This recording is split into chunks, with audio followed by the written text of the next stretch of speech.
In 1996, a few months after my late wife died, I was practicing really solo. I didn't have a paralegal. I didn't have my late wife, who was half of my brain. And I wasn't, by the way, drinking very much alcohol because I realized that it was a very poor medication to self-medicate for grief. And into my office walked a middle-aged woman, black woman, saying that she was the local director of the SEIU, Public Employees Union, and that her son was in jail charged with murder, and she wanted me to defend him.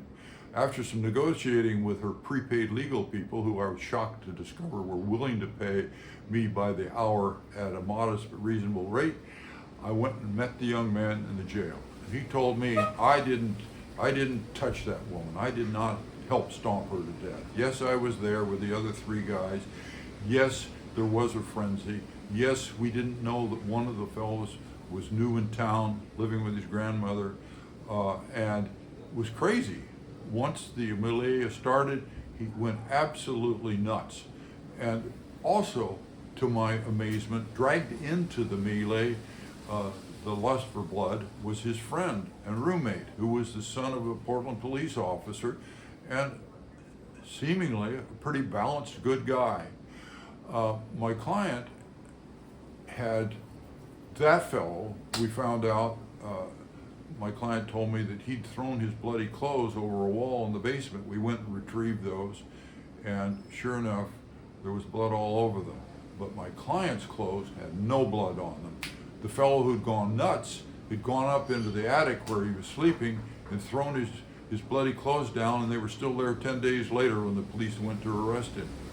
But my client said, I didn't stomp her, I didn't touch her. But I knew there's something called felony murder, which says if you go and pull up in front of a fast store, and a easy 7-Eleven type store, and your friend says, I'm going to go in and rob the guy, but there's no mention of a gun or harming the guy, and he goes in and gets in an argument with the guy and shoots him and kills him, he's guilty of murder as well under the law of felony murder. It was a draconian, terrible law. And I knew that my client was staring that in the face with a 25-year minimum for murder in Oregon under Measure 11, and that he would not be able to have social leave to go home to even see one of his parents dying. It's just hard time. So I was up against it, and I used all the skills I had developed in 2 years of working in the Job Corps with predominantly young black men to gain his confidence. And we talked and we talked and we talked.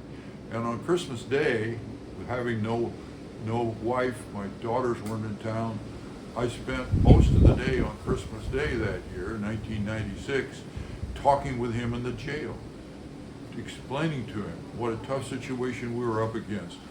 And finally, after I set up a meeting with him and the DA so they could get to know each other a little bit, he finally decided he would concede and I could negotiate.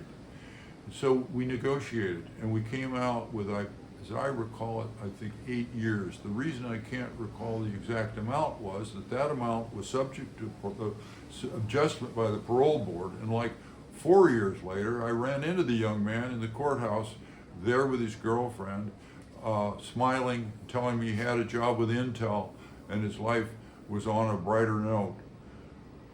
So this was one of my greatest successes, was to save that fellow from, then later I ran into the DA on the street and I said to him, what did those guys, they were saying when they were negotiating, what were they going to implicate my client for? He said, well, they said he pulled her pants down before the stomping started. And wow, I don't know if that's true or not, but they were going to say that, and even though he had no blood on him, that was going to sink him. So that's the story of my second murder defense.